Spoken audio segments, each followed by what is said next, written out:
بسم الله الرحمن الرحيم. السلام عليكم ورحمة الله وبركاته. إن الحمد لله نحمده ونستعينه ونستغفره ونعوذ بالله من شرور أنفسنا ومن سيئات أعمالنا.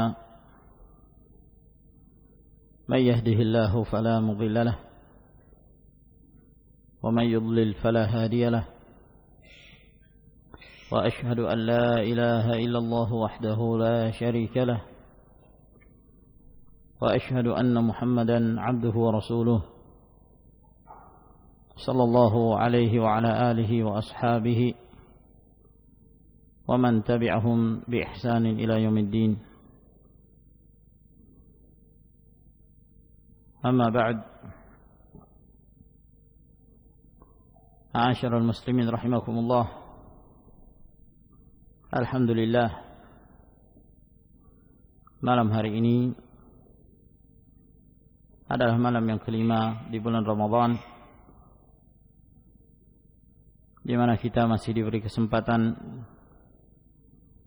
untuk berkumpul dan melanjutkan kajian kita, kajian intensif di bulan Ramadan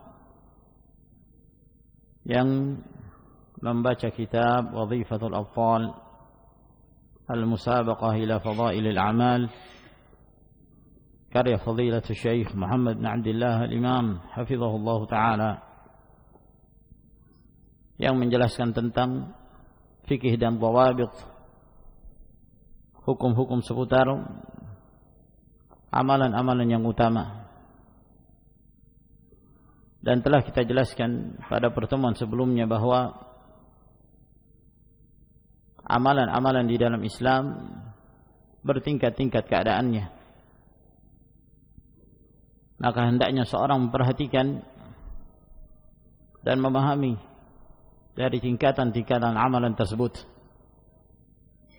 Lalu kemudian dia berusaha untuk meraih yang lebih mulia, yang lebih tinggi derajatnya, yang lebih berlipat ganda pahalanya di sisi Allah Subhanahu wa taala. Dan ini merupakan salah satu bentuk al-musara'ah, al-musabaqah, berlomba-lomba dan bersegera menuju kepada maghfirah dari Allah Subhanahu wa taala. Kemudian kita lanjutkan kembali ke poin yang berikutnya. Berkata Fadilatul Syekh Muhammad ibn Abdullah Al-Imam hafizahullah ta'ala, asasu tafadulil a'mali bima fil qulubi min ikhlasin wa ghairihi. Pondasi bertingkat-tingkatnya amalan itu sangat bergantung kepada apa yang terdapat di dalam hati-hati hamba yang mengamalkan itu, dari keikhlasan dan yang lainnya.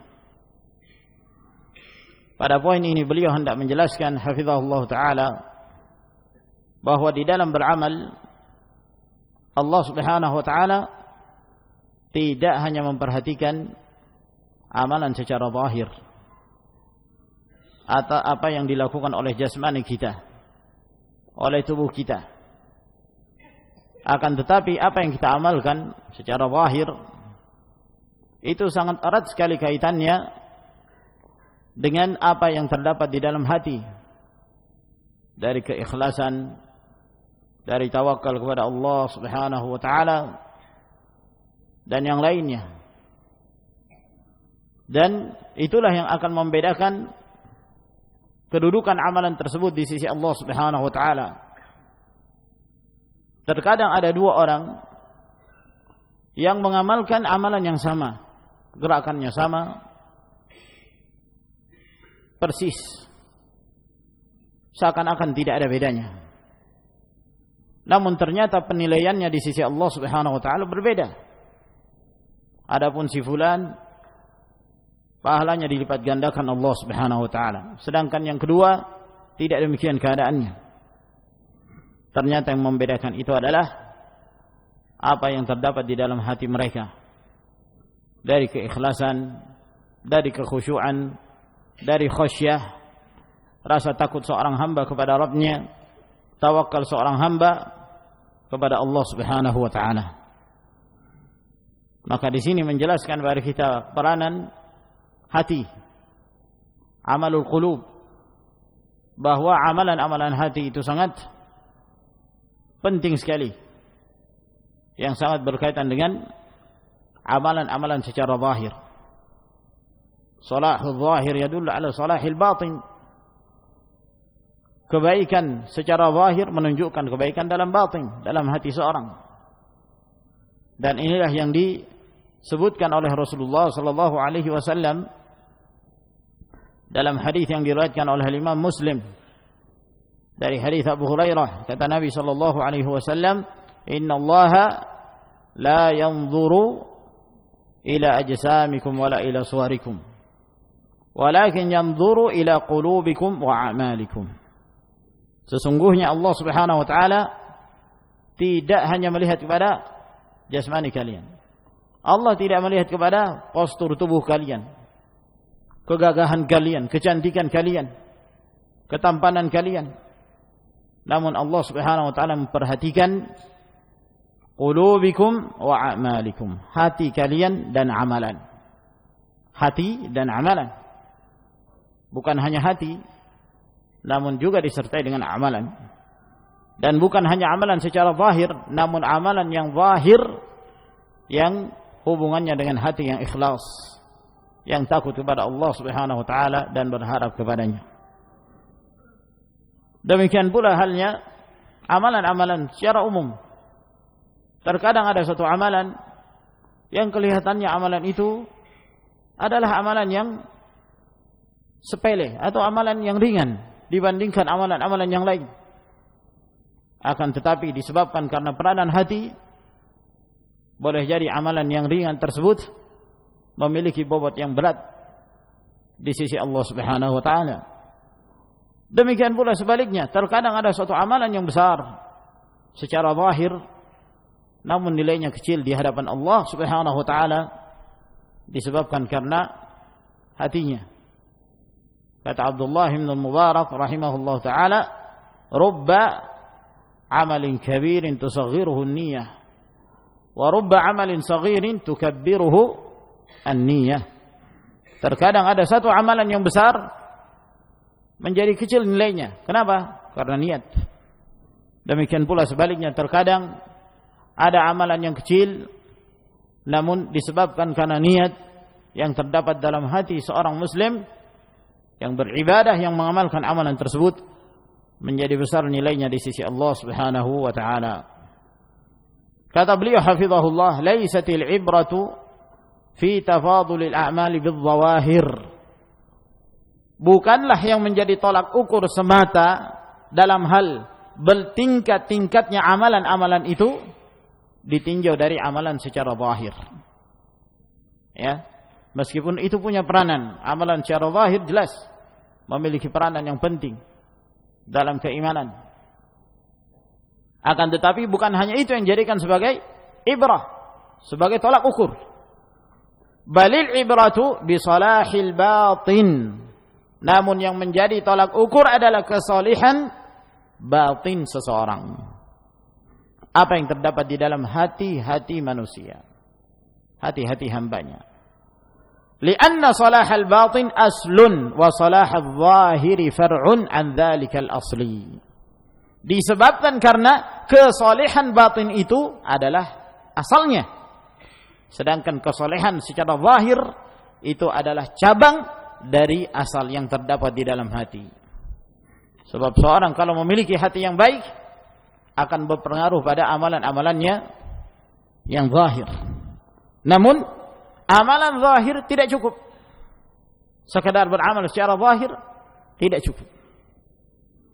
Nah, ini ma'asyiral ikhwah rahimakumullah, dalam hal ini ketika kita menjelaskan peranan amalan hati yang sangat berkaitan hubungannya dengan amalan zahir, bantahan terhadap dua kelompok. Kelompok yang pertama, kelompok yang meremehkan amalan.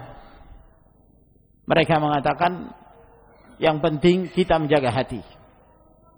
Yang penting kita memelihara hati kita. Jagalah hati, jagalah hati. Lalu tidak memperhatikan amalan. Tidak memperhatikan pentingnya seorang untuk mengikuti Rasulullah sallallahu alaihi wasallam dalam mengamalkan ibadah-ibadah. Nah, ini ekstrim dari satu sisi. Terlalu mementingkan urusan hati. Akhirnya dia tidak berhati-hati. Disebabkan karena dia menelantarkan amalan, menelantarkan mutaba'atus sunnah.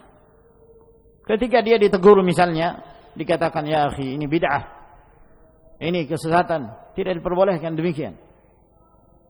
Dia mengatakan wah, gak usah saling menyesatkan. Ya, yang penting kan hati kita baik. Kalau orang hatinya baik ya sudah, insyaallah baik. Nah ini keliru. Sebab Allah Subhanahu wa taala tidak hanya sekedar memperhatikan urusan hati. Hati itu penting. Menjaga hati, memelihara hati. Nah, memelihara hati itu adalah penting.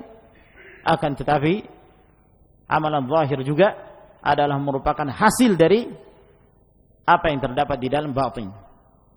Kalau batinnya baik, itu akan beri pengaruh pada amalan zahirnya. Kalau kemudian ada seorang enggan untuk beribadah, ya, dia mengatakan ya, yang penting kan saya menjaga hati saya. Saya tidak pernah mencela orang. Saya enggak perlu salat untuk mengingkari kemungkaran, untuk meninggalkan kemungkaran. Tujuan salat itu kan adalah untuk meninggalkan perbuatan keji dan mungkar. Inna salata tanha 'anil fahsya wal munkar. Pakai dalil juga. Ya. Saya kan sudah meninggalkan, saya tidak mencela orang, saya tidak pernah menzalimi orang. Yang penting hati saya jaga. Ya, saya tidak perlu berpuasa di siang hari Ramadan. Yang penting saya menjaga diri. Itulah puasa yang sebenarnya. Nah, ini batil. Masyaallah rahimakumullah. Kalau hatinya baik, dia pasti mengerjakan kewajiban-kewajiban Allah yang Allah Subhanahu wa taala wajibkan kepadanya. Ini yang pertama. Yang kedua, mereka-mereka yang hanya memperhatikan amalan zahir, namun tidak memperhatikan amalan batin. Dan kebanyakan mereka dari kalangan munafikin. Orang-orang munafik yang mereka beribadah hanya sekedar untuk memperlihatkan di hadapan manusia, untuk mendapatkan pujian dari manusia. Mereka ini terkadang beribadah secara zahir, Masya Allah, ibadahnya mungkin secara zahir lebih baik daripada yang lainnya. Akan tetapi mereka tidak memelihara apa yang terdapat di dalam hati mereka. Mereka tidak memelihara batin mereka. Wa idza qamu ila sholati qamu kusala yura'una an-nas. Kalaupun mereka salat bermalas-malasan. Tujuannya apa? Untuk memperlihatkan kepada manusia. Maka ma'asyiral ikhwah rahimakumullah, adapun yang benar adalah pertengahan, di mana kita wajib untuk beramal secara zahir, namun amalan yang zahir tersebut harus punya hubungan yang erat dengan apa yang terdapat dalam hati kita, dengan keikhlasan dan yang semisalnya. Maka di sini beliau mengatakan bahwa salahul batin asl. Kesalehan batin seseorang itu adalah yang merupakan sumbernya, yang utama. Salahul zahir, kesalehan yang zahir itu adalah cabang dari apa yang terdapat di dalam hati. Salahul zahir yadullu ala salahil batin. Kebaikan secara zahir menunjukkan kebaikan di dalam batin seseorang. Wa mulakhasu salahil batin fi sihhatil iman wa ikhlasil amal lillah wa husnil ittiba'. Dan kesimpulan dari kebaikan dan kesalehan batin seseorang itu ditinjau dari kebenaran imannya dan keikhlasan dia dalam beramal, dan baiknya dia dalam mengikuti tuntunan Rasulullah sallallahu alaihi wasallam. Barang siapa yang tidak mengikuti tuntunan Rasulullah sallallahu alaihi wasallam, padahal sudah dijelaskan ini sunnah Rasulullah alaihi salatu wassalam, ini dianjurkan oleh Nabi sallallahu alaihi wasallam, lalu dia mengatakan yang penting kan saya menjaga hati. Kalau menjaga hati sudah baik, enggak perlu harus merepot-repotkan diri untuk mengikuti sunnah ini sunnah itu. Nah, ini menunjukkan bahwa hatinya tidak dalam keadaan baik. Amma ishtiratul iman faddalilu alaihi qauluhu ta'ala. Adapun disyaratkannya iman dalam kesalehan batin seseorang, dalilnya adalah firman Allah Subhanahu wa taala dalam surah An-Nahl ayat 97, "Man 'amila salihan min dzakarin aw untha wa huwa mu'min, falanuhyiyannahu hayatan thayyibah wala najziyannahum ajrahum bi ahsani ma kanu ya'malun." Barang siapa yang beramal saleh, baik dari kaum lelaki demikian pula dari kaum wanita, wa huwa mu'minun, dan dia adalah seorang yang beriman. Nah, ini syarat. Wa huwa mu'minun di sini kalimat haliyah, jumlah haliyah yang menunjukkan keadaan seorang yang beramal saleh itu. Beramal saleh dari kaum laki dan wanita, dan dia adalah seorang yang memiliki keimanan. Ini syarat. Barang siapa yang beramal saleh yang disertai dengan keimanan, falanuhyiyannahu hayatan thayyibah, maka kami akan memberikan kepadanya kehidupan yang thayyibah, kehidupan yang baik. Tapi persyaratannya dia beramal saleh dan memiliki iman. Amal saleh tidak dikatakan amal saleh itu kecuali apabila mengikuti tuntunan Rasulullah sallallahu alaihi wasallam. Dari akhlak yang mulia, dari ibadah-ibadah yang disyariatkan. Yang kedua adalah iman. Ya. Maka dengan persyaratan iman ini mengeluarkan setiap mereka yang tidak memiliki keimanan. Siapa saja yang tidak memiliki keimanan berarti batinnya itu tidak saleh. Menunjukkan fasadul batin, rusak batinnya. Kalau misalnya ada orang kafir ini rajin berderma. Ya. Ketika dia bermuamalah dengan manusia, dia bermuamalah dengan cara yang baik, sopan santun, ramah dan seterusnya, yang biasa diketahui di masyarakat. Ya. Apakah menunjukkan orang kafir ini baik? Apakah menunjukkan batin orang kafir ini baik? Jawabannya tidak. Kenapa? Karena dia tidak memiliki iman. Persyaratan kebaikan batin yang ada pada seorang hamba apabila dia memiliki iman. Tanpa iman maka tidak ada salahul batin. Yang ada hanyalah fasad. Fasadul batin. Nah ini. Siapa yang beramal saleh, laki-laki atau wanita, wa huwa mu'min, dalam keadaan dia mu'min, beriman, bertauhid, mengikhlaskan amalan hanya untuk Allah Subhanahu wa taala, balasannya adalah falanuhyiyannahu hayatan thayyibah. Kami akan berikan kehidupan yang baik. Berselisih para ulama dalam menjelaskan apa yang dimaksud hayatan thayyibah. Ada yang mengatakan yang dimaksud al-hayatut thayyibah adalah ar-rizqul halal, rezeki yang halal. Ada lagi yang mengatakan dimaksud hayatun thayyibah al-qanaa'ah, merasa cukup dengan pemberian Allah Subhanahu wa taala. Ada lagi yang mengatakan dimaksud hayatun thayyibah hayatul jannah, kehidupan di dalam jannah, dalam surga. La tatibu li ahadin hatta yakuna akhiruhul jannah. Tidak akan menjadi baik jiwa seorang kecuali apabila akhir dari kehidupannya adalah surga Allah Subhanahu wa taala. Dan perselisihan yang terjadi ini tidak bertentangan antara satu dengan yang lain. Itu semua termasuk ke dalam hayatun thayyibah. Yang dimaksud hayatun thayyibah, kehidupan yang baik, ketika mereka dibimbing oleh Allah Subhanahu wa taala dalam kehidupan dunia. Di dunia dia rajin beribadah, di dunia dia mengikuti sunnah Nabi sallallahu alaihi wasallam, di dunia dia bertakwa kepada Allah Subhanahu wa taala, di dunia kehidupannya baik, dia menjaga diri dari hal-hal yang diharamkan, dia mengambil rezeki dari rezeki yang halal, dia merasa cukup dengan pemberian Allah Subhanahu wa taala. Ini semua termasuk dari hayatun thayyibah. Dan kenikmatan yang terbaik, yang paling kekal yang Allah Subhanahu wa taala berikan kepada hamba seorang mukmin itu dari hayatun thayyibah adalah akhir kehidupan mereka ketika Allah Subhanahu wa taala memasukkannya ke dalam al-jannah. Dalam riwayat Imam Muslim kata Nabi sallallahu alaihi wasallam, qad aflaha man aslama wa ruziqa kafafan wa qanna'ahu Allah azza wa jalla bima atah. Sungguh telah beruntung seorang muslim dan dia diberi rezeki oleh Allah Subhanahu wa taala, rezeki yang kafaf, yang tidak mengharuskan dia meminta-minta, mengemis yang ada di tangan manusia. Lalu kemudian Allah Subhanahu wa taala memberi qanaah, merasa cukup dengan apa yang Allah Subhanahu wa taala berikan. Ini semua termasuk dalam bentuk al-hayatut thayyibah, kehidupan yang baik. Dan akhir dari kenikmatan itu semua ketika Allah Subhanahu wa taala memasukkan hamba itu ke dalam al-jannah. Wala najziyannahum ajrahum bi ahsani ma kanu ya'malun, dan kami akan membalas mereka, kami akan memberikan pahala kepada mereka dengan pahala yang terbaik, balasan yang terbaik dari apa yang telah mereka amalkan. Balasan dari Allah selalu terbaik.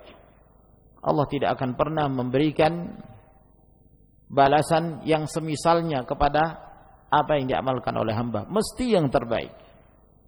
Beda ketika seorang hamba itu melakukan kesalahan, dibalas yang semisalnya.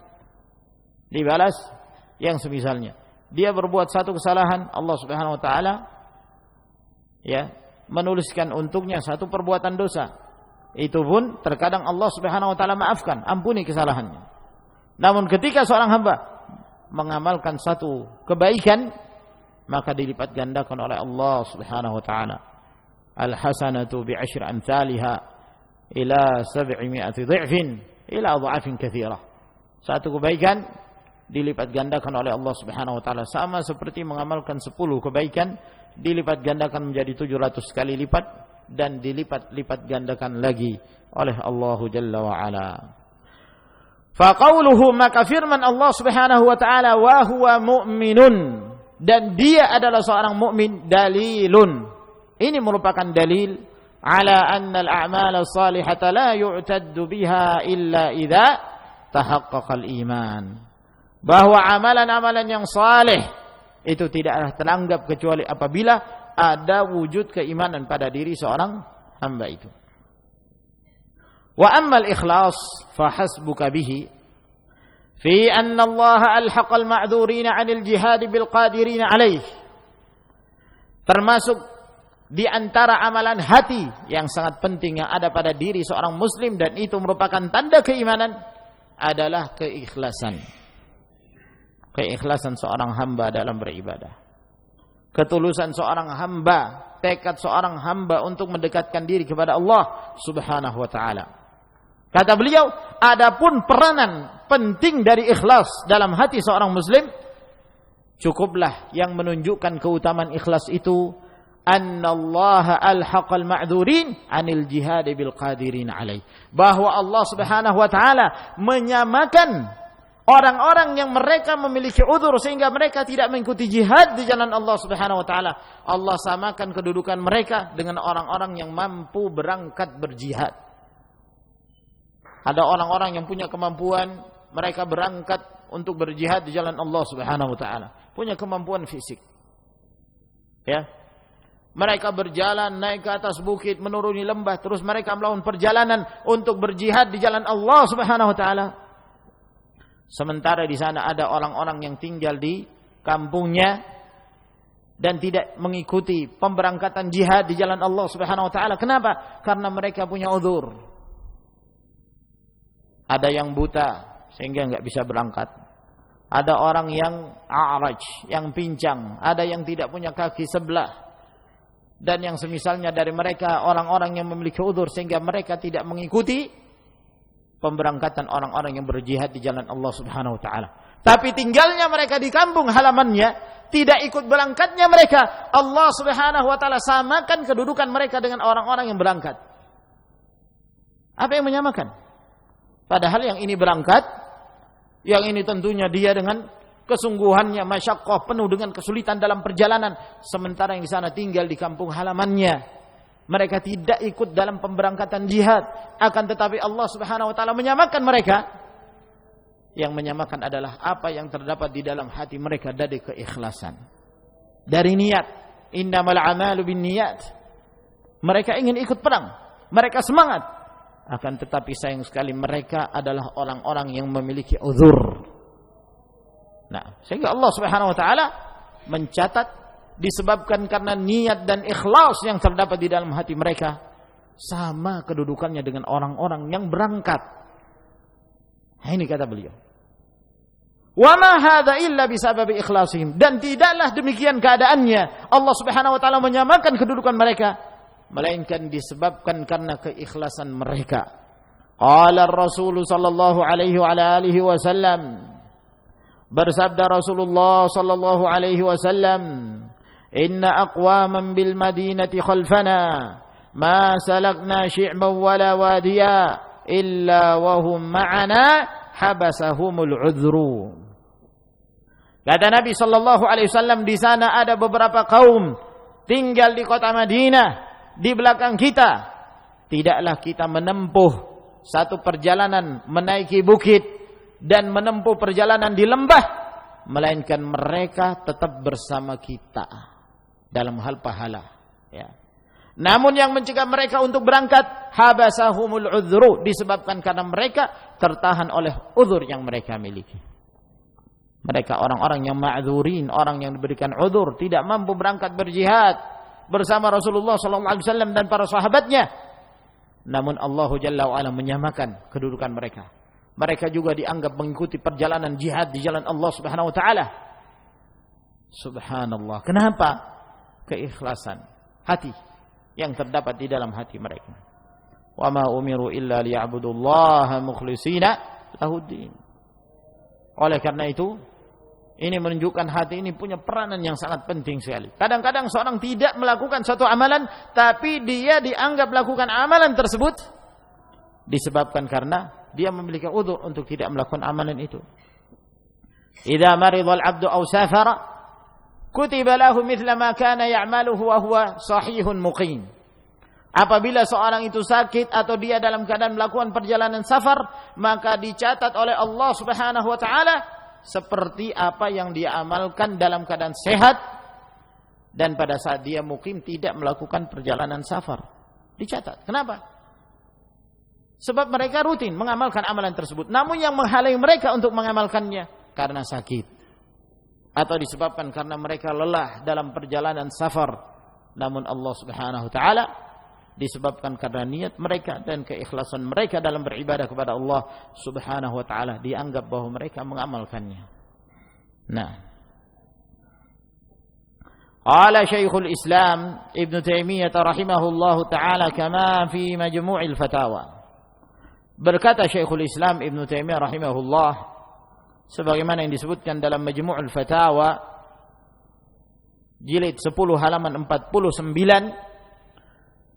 Kata beliau, bal ikhlasul dini lillah huwa ad-dinul ladzi la yaqbalu Allahu siwahu. Keikhlasan agama ini hanya untuk Allah Subhanahu wa taala, itulah agama yang Allah tidak akan menerima selainnya. Tanpa ikhlas Allah Subhanahu wa taala tidak akan menerimanya. Wa huwa alladzi ba'atsa bihi al-awwalina wal akhirina minar rusul. Dan agama itulah, agama keikhlasan itulah yang Allah Subhanahu wa taala mengutus para rasul, dimulai dari rasul-rasul yang pertama hingga rasul-rasul yang terbelakang. Semuanya mereka diutus oleh Allah Subhanahu wa taala dengan tujuan apa?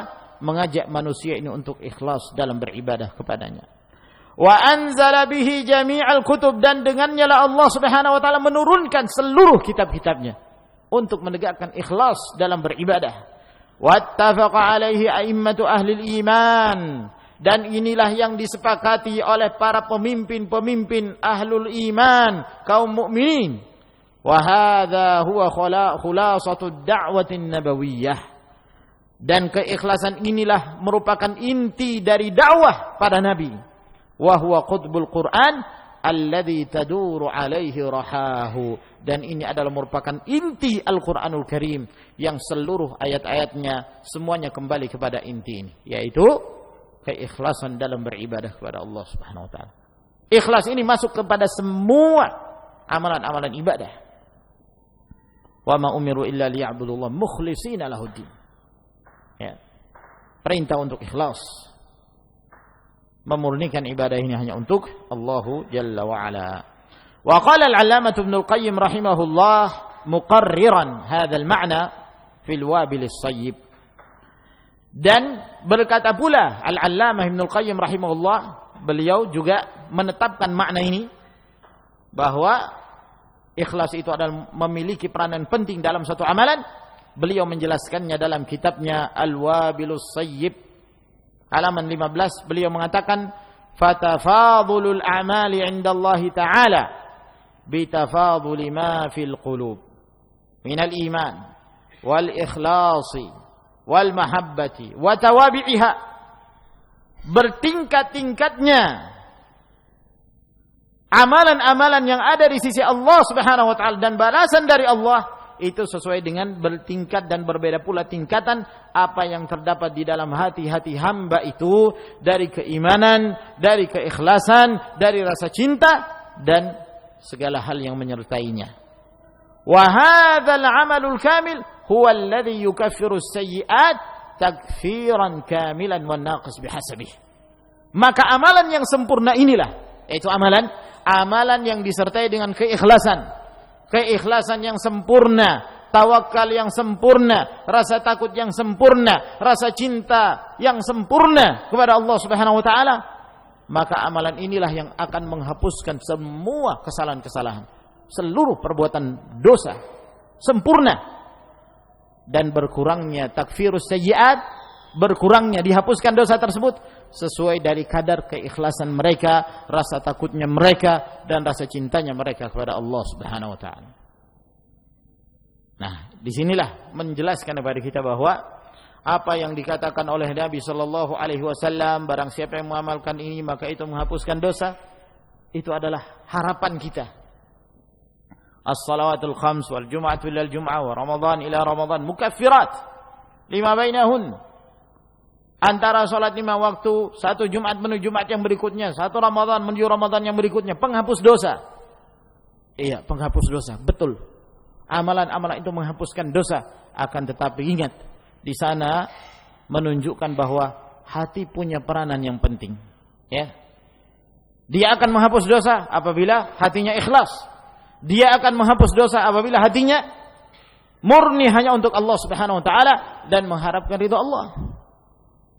Oleh karena itu perhatikan dalam nas-nas yang disebutkan oleh Nabi sallallahu alaihi wasallam selalu dibarengi dengan ihtisab, hisbah dalam beramal. Man shama ramadhana imanan wa ihtisaban. Barang siapa yang berpuasa di bulan Ramadan, syarat beriman, mengharapkan ridha Allah Subhanahu wa taala, baru diampuni dosanya. Man qama Ramadan, siapa yang menegakkan ibadah di bulan Ramadan, imanan wa ihtisaban, dengan penuh keimanan, mengharapkan ridha Allah Subhanahu wa taala. Semuanya kembali kepada hati. Kembali kepada hati seorang. Innaka lan tunfiqa nafaqatan tabtaghi biha wajha Allah illa ujirta 'alaiha. Tidaklah engkau menafkahkan, menginfakkan satu nafkah yang kamu mengharapkan wajah Allah Subhanahu wa taala, maka kamu akan diberi pahala. Ini semua menjelaskan kepada kita bahwa amalan-amalan yang zahir itu sangat erat kaitannya dengan apa yang terdapat di dalam hati kita. Semakin kuat keikhlasan seorang, semakin sempurna keikhlasan seorang dalam beribadah kepada Allah Subhanahu wa taala, maka semakin sempurna pula kedudukan amalan itu sebagai penghapus dosa-dosa yang kita kerjakan. Wa amma husnul ittiba' faqad awdahahu Syekhul Islam Ibnu Taimiyah biqaulih. Adapun baiknya seorang dalam mengikuti Rasulullah sallallahu alaihi wasallam, maka ini telah dijelaskan oleh Syekhul Islam Ibnu Taimiyah. Sebagaimana beliau mengatakan yang dinukil dalam kitab Majmu'ul Fatawa jilid 27 halaman 422. Kata beliau, "Wa dzalika li anna al-mutaba'ata ay yaf'ala mithla ma fa'al 'ala al-wajhi alladhi fa'al li ajli annahu fa'al wa amma al-mushabahatu fi as-surah min ghairi musharakatin fil qasdi wan niyyah fala takunu mutaba'ah." Nah, di sini Syekhul Islam Taimiyah rahimahullah menjelaskan hakikat mutaba'ah itu apa sih? Hakikat seorang hamba mengikuti Rasulullah sallallahu alaihi wasallam itu dalam hal apa? Bagaimana caranya? Kata beliau, yang dimaksud dengan mutaba'ah, mengikuti Rasulullah sallallahu alaihi wasallam, ayyaf'ala mithla ma fa'al. Dia mengerjakan seperti apa yang dikerjakan oleh Nabi sallallahu alaihi wasallam. Alal wajhi alladhi fa'al. Dengan cara seperti apa yang dikerjakan oleh Nabi sallallahu alaihi wasallam. Tata caranya, waktunya, ya, gerakan-gerakannya, dia meniru apa yang dikerjakan oleh Nabi sallallahu alaihi wasallam.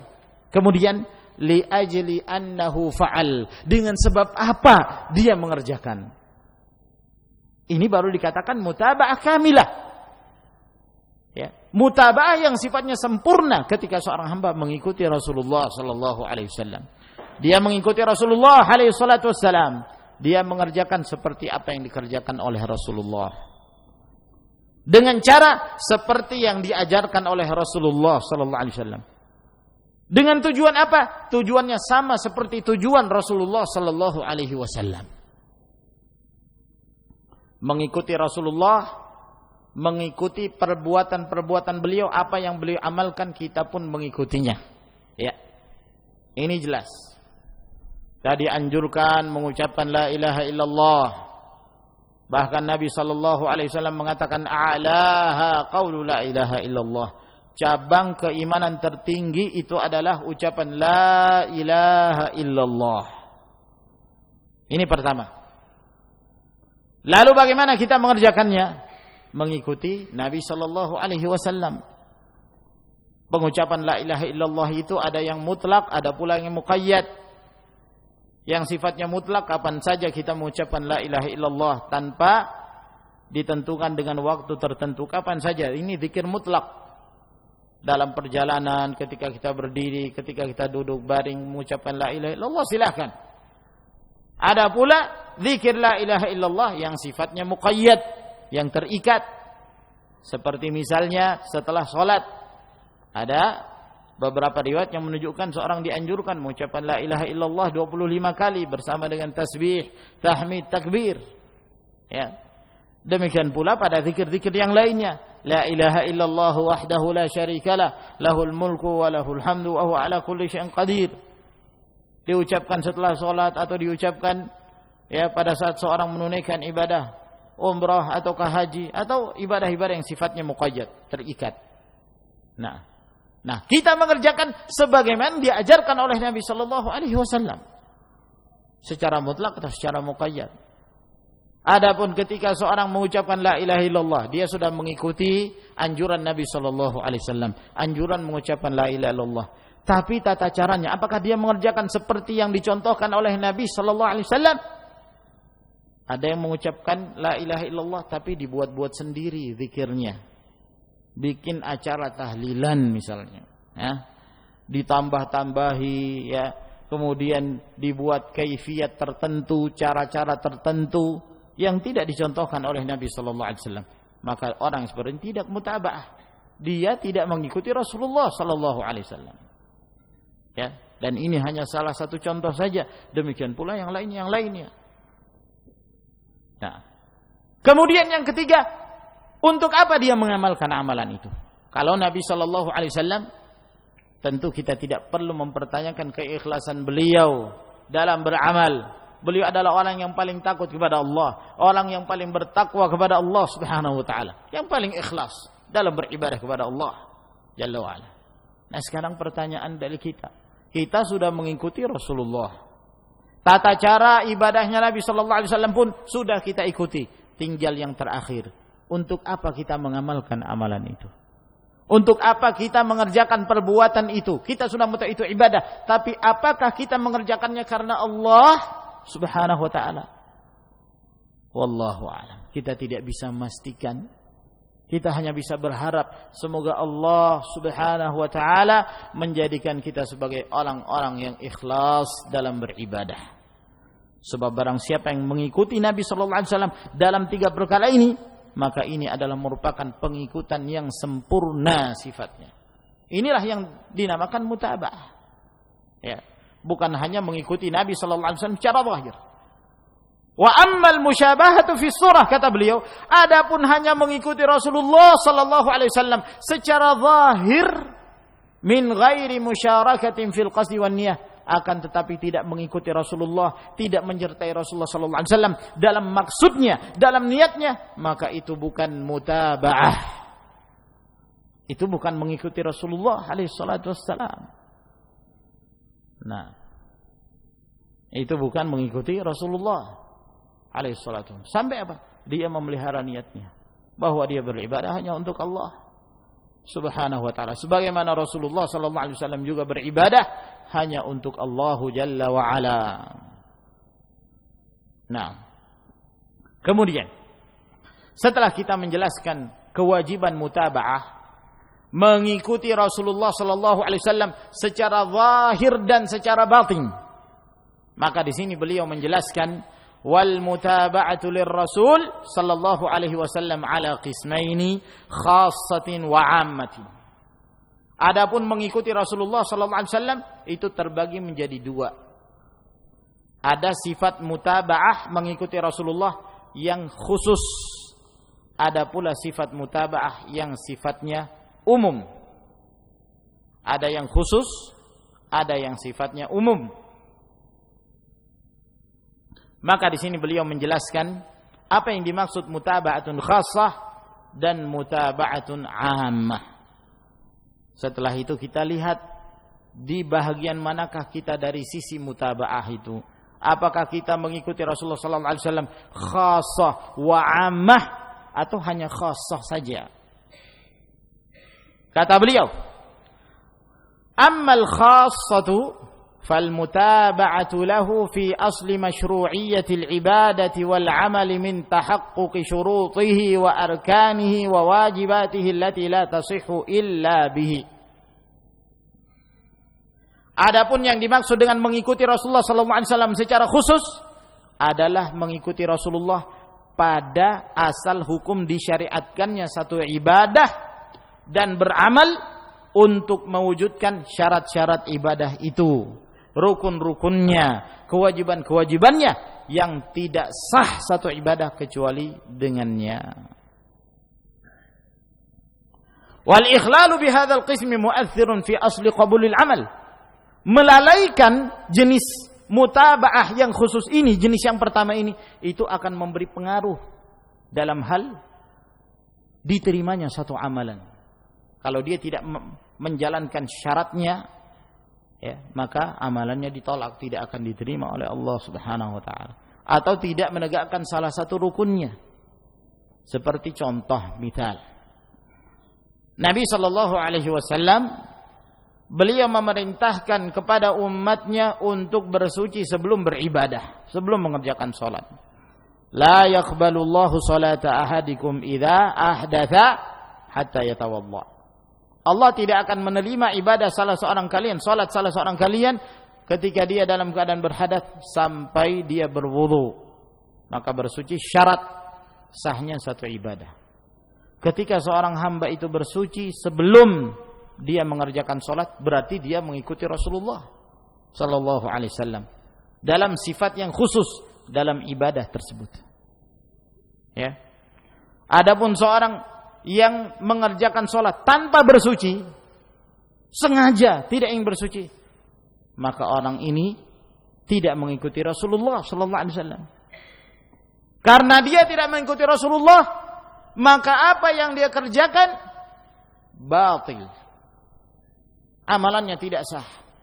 Ya, sehingga kata beliau, bahagian ini, jenis yang pertama ini akan memberikan pengaruh dalam hal diterimanya amalan seorang. Kalau dia tidak mewujudkannya, maka tidak diterima amalannya. Nabi sallallahu alaihi wasallam mengatakan, la salata liman lam yaqra bi Fatihatil Kitab. Tidak ada salat bagi orang yang tidak membaca Al-Fatihah. Menunjukkan bahwa rukun di dalam salat membaca Al-Fatihah. Sehingga kalau ada seorang muslim mengerjakan salat, dia membaca Al-Fatihah, berarti dia telah mutaba'ah, mengikuti Rasulullah yang sifatnya khusus, mutaba'atun khassah dalam ibadah tersebut. Tapi kalau ada seorang, misalnya dia mengatakan bahwa ya boleh saja seorang sholat tanpa perlu membaca Al-Fatihah meskipun dia menghafalnya, maka orang ini tidak mutaba'ah. Apabila dia melakukannya, maka amalannya batil dan tidak diterima oleh Allah Subhanahu wa taala. Jadi paham ya? Jadi ini bentuk mutaba'ah yang sifatnya khusus, yaitu mengikuti Rasulullah sallallahu alaihi wasallam pada prinsip-prinsip ibadah itu. Asal-asal ibadah, rukun-rukunnya, syarat-syaratnya, kewajiban-kewajibannya. Fa in tahaqqaqat fihi al-mutaba'ah wa illa rud. Apabila dia mewujudkan adanya mutaba'ah mengikuti Nabi sallallahu alaihi wasallam, maka dia mendapatkan pahala. Namun kalau tidak, maka ditolak. Wa aidha al-mutaba'atu lahu fi hadyihi al-kamil fi nafsi al-amali min salatin wa siyamin wa hajjin wa ghairi dhalik. Demikian pula termasuk di antara bentuk mutaba'ah yang khusus adalah mengikuti petunjuk Nabi sallallahu alaihi wasallam secara sempurna pada setiap amalan-amalan tersebut.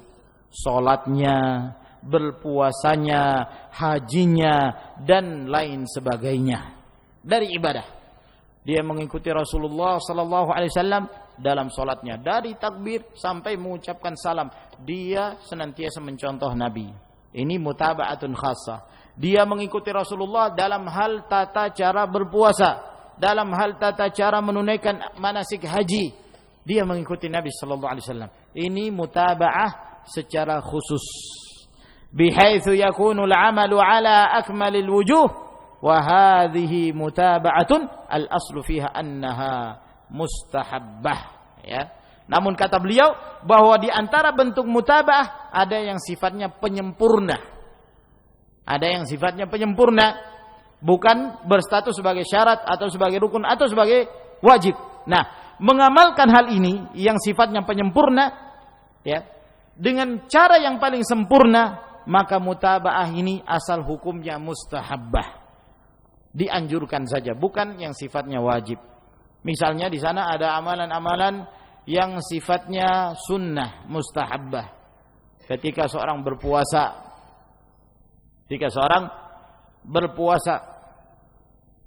di sana ada amalan-amalan yang dianjurkan oleh Nabi sallallahu alaihi wasallam. Itu hukumnya adalah penyempurna amalan ibadah kita. Seperti misalnya baca Al-Qur'anul Karim, ya. Atau yang semisalnya memperbanyak sedekah dan yang lainnya. Ini penyempurna. Dalam salat demikian pula. Di sana ada amalan-amalan yang sifatnya sunnah. Misalnya dia mengikuti Rasulullah sallallahu alaihi wasallam dalam hal lamanya berdiri ketika dia salat sendiri misalnya. Ya, lamanya berdiri. Lama ketika dia berdiri. Nah, afdhalus shalat tulul qunut. Sebaik-baik salat adalah salat yang lama berdiri. Nah, maka ini dia mengikuti sunnah Nabi sallallahu alaihi wasallam dalam hal perkara yang sifatnya mustahabbah dan yang lainnya dari amalan-amalan yang disyariatkan. Ini semua termasuk dalam jenis mutaba'ah yang sifatnya khusus dalam perkara-perkara ibadah-ibadah tertentu.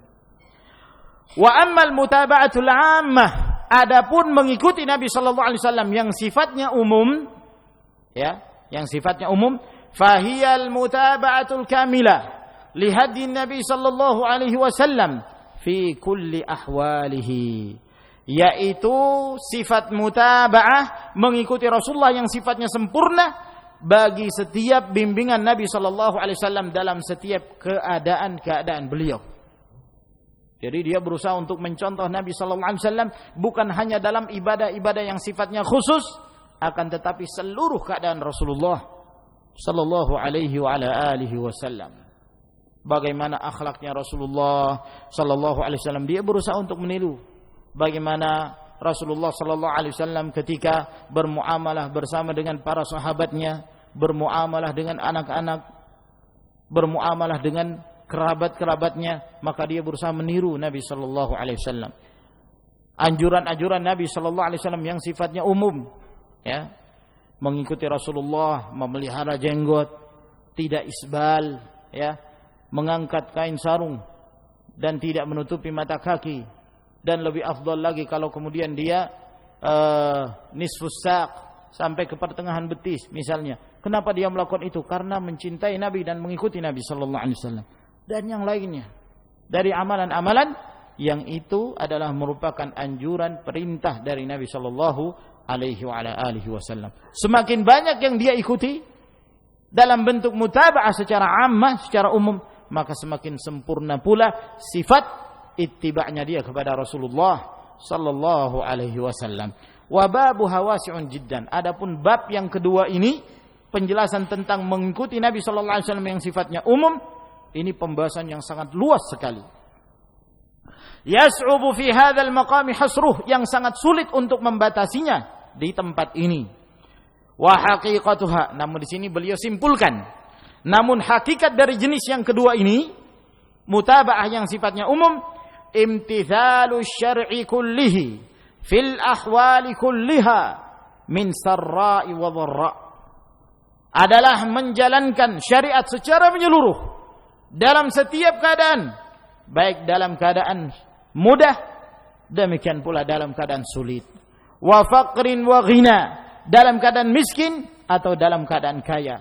Wa safarin wa hadar, ketika dia melakukan perjalanan safar atau ketika dia dalam keadaan muqim. Wa quwwatin wa dha'fin, atau ketika dia kuat ataukah di saat dia dalam kondisi lemah. Hasabal qudrati ala dzalik, sesuai dengan kemampuan dia untuk mengikuti Nabi sallallahu alaihi wasallam dalam setiap keadaan tersebut.